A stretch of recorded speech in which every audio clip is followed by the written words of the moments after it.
महाराष्ट्रात ज्या प्रकारे ऑनलाईनवर जुगार हा सर्रास सुरू आहे,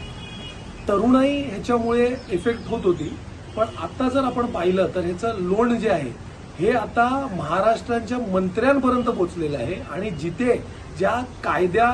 मंदिरात जिथे कायदे बनले जातात महाराष्ट्र विधानसभेत, तिथे देखील आता मंत्री हे ऑनलाईन रम्मी खेळत आहेत.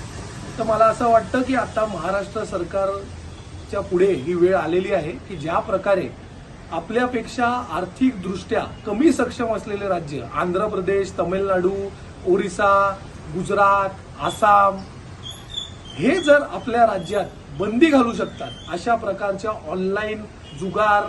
पोकर, रम्मी या सगळ्या तत्सम जुगार गॅमलिंगच्या ऍप्सवर, आणि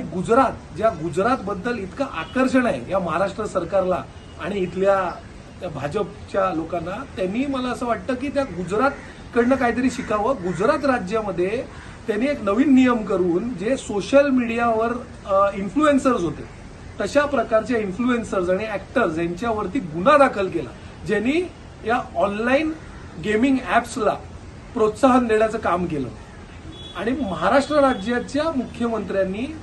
वारंवार बोट हे केंद्र सरकारकडे न दाखवता की ते नॅशनल गेमिंग पॉलिसी ऑनलाईन कुठली तरी आणणार आणि त्यानंतर कारवाई केली जाईल, त्यापेक्षा मला असं वाटतं की जे इतर राज्यांनी आपल्यापेक्षा आर्थिकदृष्ट्या कमी असलेल्या राज्यांनी जर